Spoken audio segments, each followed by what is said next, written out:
Hey, my name is William Sidney Center, and I'm in Don Medlin's CIS3620 class, section 101, and my country is the UK, and the two aspects of technology that I decided to talk about today were transportation and social media usage. Those were the two aspects that I found really interesting in my research, and as well as that I have talked to people in the United Kingdom before and done business over there, so it's been a really interesting learning curve for me. Transportation over there is highly technology based. Their UK Thales system, which is their tube system, is very intuitive and completely automated. The system is 90% accurate on a daily basis and keeps the schedules very well. It is very highly maintained and up to date. At least it's updated 3 times a week. The system can pinpoint any train on their system that covers 80% of the UK in 2.5 seconds, and it can, of course, mitigate any incidents or possible incidents in a standard time of 3.5 seconds.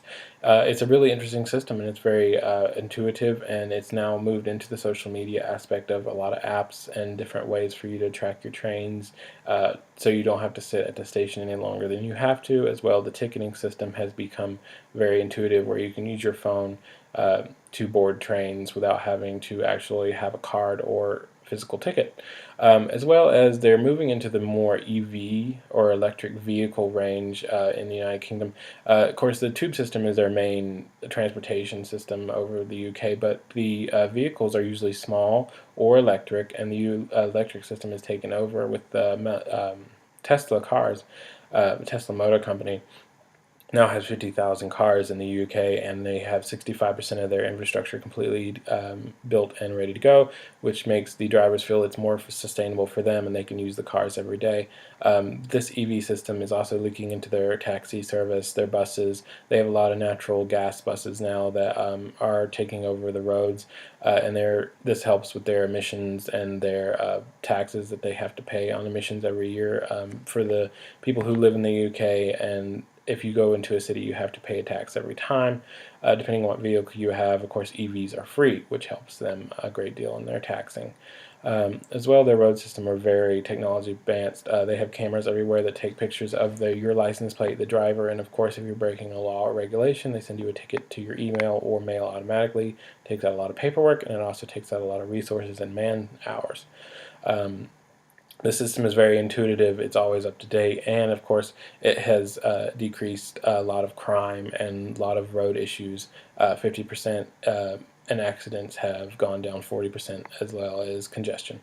Moving into social media, it seems to me that the UK is more adaptive to social media, more open to a lot more ads, a lot more different things coming at them. Their older population is a lot more fastly adapting than ours is. They were happily to use Facebook almost 30% faster than the people in our country over the age of 50, 2 years after its release. Of course, Facebook is using carousel and video ads in the UK, which for them is more intuitive and a lot better information. And a lot of the people in the UK feel like that's a better way to contact them, and they feel like they can trust that. It's really interesting to talk to people and see how they feel about it, but they feel like it fits their life. There's a lot of businesses who use social media to keep in contact with their customers, especially if they're a small company. The UK in general is a lot more social media based than a lot of other countries. Of course, they're a lot similar to the United States. Of course, there's not a lot of differences. Some of the platforms are different. Some of the ways that they use it are different. And like I said, a lot of the ads are different depending on the area, due to how people in, like I said, the UK, they react a lot better to ads than we do in the United States. It's been a really interesting learning curve for me, and I've enjoyed this class and the two technologies that a lot of technology I've learned about, and I hope everybody has a great summer. Thank you.